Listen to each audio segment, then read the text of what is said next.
Hey guys, welcome back here to today's edition of Intuitive Angling, and really appreciate you guys taking some time out of your day to hang out with me a little bit for the video. And guys, today I want to go over, MLF just announced their new format, their new rules for the Tackle Warehouse Invitationals, which were sort of like going downhill a little bit the last couple of years. They tried to rejuvenate it. They made some major changes like the Livescope rules, payouts. And I just sort of want to go through this and give you guys my opinion on all these changes out here, because it's a pretty big deal, and thought you guys might be interested in getting my opinion, and I'd definitely like to hear your guys' feedback on that as well. Also, guys, before we get started, just a quick invitation. I'd like to invite everybody to please consider hitting that subscribe button here to Intuitive Angling if you like the content. Free and easy to do that. And also, I wanted to show you guys real quick before we get started, one of my favorite baits for August and September fishing, especially if you're fishing for smallmouth and spotted bass. Megabass Dark Sleeper here, guys. This thing in this particular color, this is the haze color right here.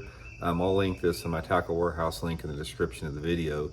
Take this Dark Sleeper, guys. This is the 3-inch model. Put it on 10-pound test, 4-carbon line, throw it out on any main lake or secondary point, and just snap it hard off the bottom, where it snaps up like that and goes back down. It's got a little keel weight on the bottom here, lays completely flat like that. And guys, they will hammer it, ripping this thing off of points, and really from now for about the next month. So really appreciate that. Okay, guys, Tackle Warehouse Invitational. I want to go over this in detail. I sort of want to give a little bit, I want to give some kudos and I want to give some critique both to MLF on this, because I've talked a lot about the MLF format. In my opinion, MLF, the strength of their organization and the foundation of their organization has always been and always will be the BFLs, which were formerly the Redmans. Redman All-American, that's the first major championship I ever qualified for. The Toyota Series and the BFL tournaments that MLF have are the best thing going in fishing. They are absolutely awesome. They run great experience all the way around. Not so much with the Bass Pro Tour and the Tackle Warehouse Invitationals, and I want to explain why of that. So, in my opinion, I think that MLF should just own it and double down and say, we are the circuit of the BFLs and the Toyota Series, and we're the best that anybody can ever be at that, and just freaking own it and really, try to perfect that as much as possible. But anyway, they've got the Tackle Warehouse Invitationals, and they've got the Bass Pro Tour. And the Tackle Warehouse Invitationals, they have really gone downhill the last couple of years in terms of participation, because basically there wasn't hardly anything there for the anglers. In essence, the Tackle Warehouse Invitationals were basically just a very expensive jackpot tournament. That's what they were. And I think this was an attempt, these rule changes, to get the Tackle Warehouse Invitationals build up a little bit. So let's talk a little bit about the changes that they announced here. I want to go through them and then I'm going to do a little commentary. Okay, here's some of the major changes for 2026. They're going to have a $100,000 guaranteed first place prize in 6 events, which is really good. They're going to have a no entry fee championship for the top 50 anglers regardless of the field. And when they made that comment, guys, regardless of the field, that tells me they're not going to have a full field, which they've set a full field at 150. And then the winner of each event qualifies for the Red Crest tournament. The top 5 in the Angler of the Year go on to the Bass Pro Tour. They're given $50,000 in an Angler of the Year award for first place in Angler of the Year. The cheater box is limited to just 3 hours a day, and then they're going to have live coverage. So I want to go through each one of these things and sort of give you my opinion on this, sort of a reality check on it. Okay, first of all, the 6 events, $100,000 in 6 events, that is a good thing. I mean, that is a legitimate tournament circuit, top level tournament circuit when you're competing for $100,000. But given that, they're going to have 6 events at $5,000. Here is the ultimate reason that they're going to struggle with this particular circuit is the $5,000 entry fee. Okay, now you figure that you got what people consider the 2 top circuits for the Bassmaster Elite Series and the Bass Pro Tour. And then you've got this circuit that's sort of trying to compete with the top level, the Tackle Warehouse Invitational, in terms of what they're offering. Got a $5,000 entry fee. they're setting a full field of 150 anglers. Guys, how many bass anglers in this country can afford to lay down a $5,000 entry fee for 6 tournaments a year? That's $30,000 in entry fees. So, okay, you've got $30,000 in entry fees. You can pretty much figure that each tournament you're going to spend anywhere between $2,000 to $3,000 in expenses. So you're going to have $15,000 to $18,000 in expenses. That's just to and from the tournaments. So, you know, right off the bat, that's going to put you at knocking on 50 grand for entries and expenses. And then on top of entries expenses, you got your incidentals, you got your boat payments, you got your truck payments, you've got, you know, their fishing license, you got fishing tackle, you got everything that encompasses the tournament realm. So you're pretty much looking on this, that this is going to be a $60,000 investment minimum, you know, for if you want to fish this. Okay, $60,000 to outlay. Then what about your mortgage at home? What about your insurance at home? What about your food for your family? You're going to have another bunch of money. So in essence, what this is a tournament circuit once again for the financial elite people in the United States. There's not, how many people have the discretionary income to throw out $60,000 to fish tournaments for a year? That's the fundamental flaw in this entire game plan right here. So I don't think that can ever be, you know, stated enough. Okay, then they say, like I said, no entry fee championship for the top 50 regardless of the field.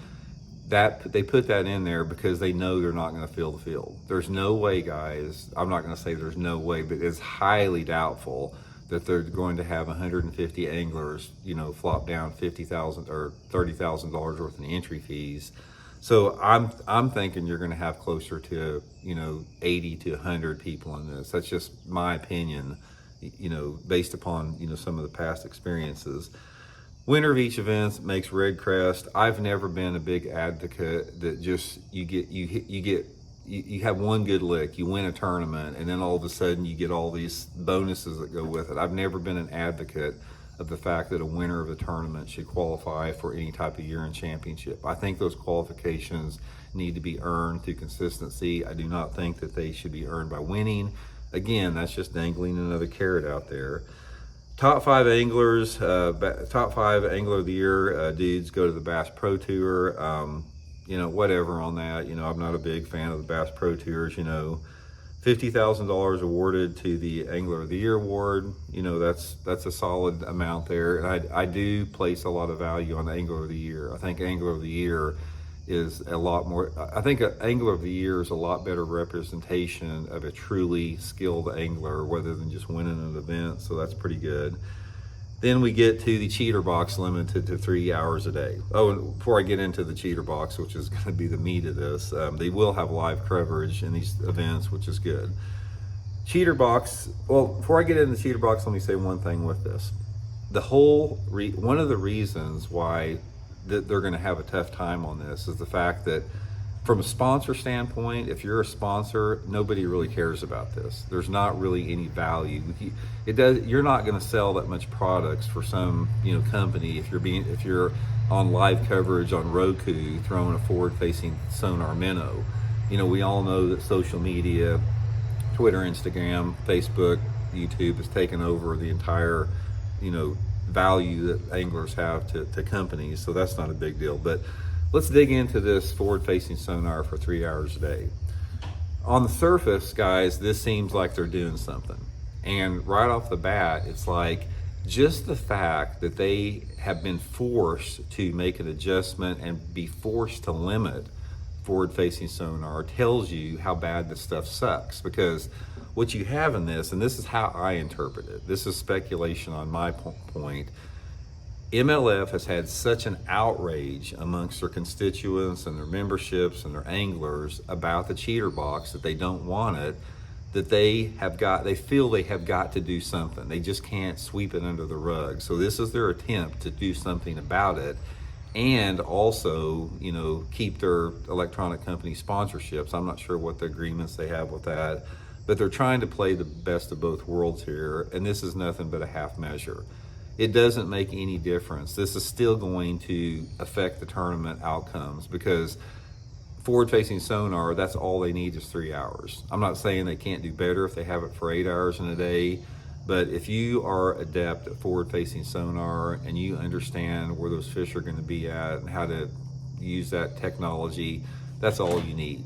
I mean, the 3 hours, this is still going to have a major impact on the tournaments, and you're still going to see, you know, since it is not limited to a period, it's just a 3 hour period during the day. I don't know how they're going to enforce that. I mean, they didn't give any details on enforcement, how they're going to do that or how exactly what it looks like, but it is still going to make all these tournaments, you know, get won with the cheater box, you know, unless you're fishing a muddy river that has this much visibility, tidal river or something. This 99% of these tournaments are still going to get won using the spotlighting technique. So this may sound like they're doing something, but it's not going to make any difference. It's still terrible. It still sucks. There's nothing that's going to make any difference in our tournaments until it is completely banned. And then the banning of that technology, you're not only going to have the residual effects that ban is going to have, but it's going to send a message to the bass fishing community and the bass fishing industry, especially the electronic company industries, that we do not want this. We do not want this bullshit. Do something else. Perfect your 2D sonar even more. Make your 2D sonar even clearer. You know, bring the flashers back. You know, do something to improve GPS mapping technology. But we do not want live imaging technology and the emergence of AI in our bass fishing. So overall, guys, this, like I said, there's some good things about this and there's some bad things about it, but to be honest with you guys, I'm not that impressed with it. I'm not. I just don't think there's a place for it in today's world of pro bass fishing. I think right now it's pretty much drawn in the sand. You got your solid, you know, grassroots level tournaments like the Toyota Series and the BFLs that are awesome. And then you got the two tiered top pro levels, which is the Bass Pro Tour and the Elite Series tournaments, which have been diminished in their stature because of the cheater box.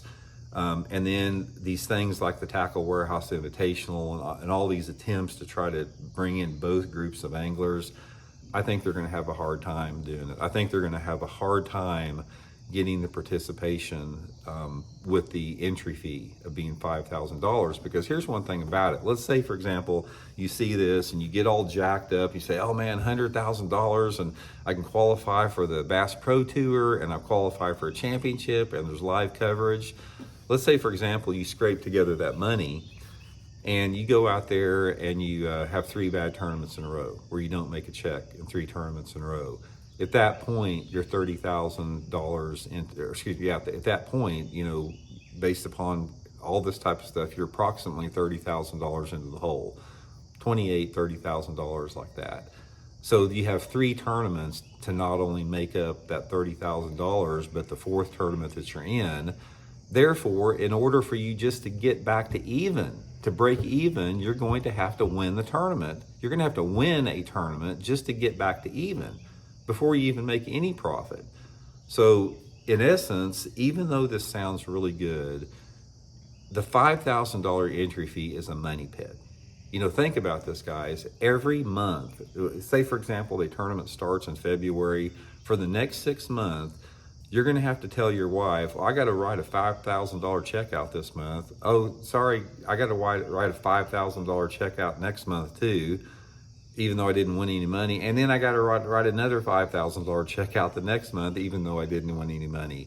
That's going to be the reality of the situation. So this tournament circuit would be great. If they could get it where it was the $1,000 entry fee and have this same format set up and then ban forward-facing sonar from it, guys, it would be freaking awesome. And another thing that would make this tournament circuit be more successful, you know, if they wanted to keep everything the same, they would ban forward-facing sonar and say that forward-facing sonar will not be allowed in the Tackle Warehouse Invitational.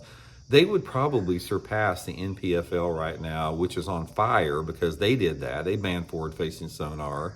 but they just can't do it. They just cannot cut the umbilical cord from the electronic companies.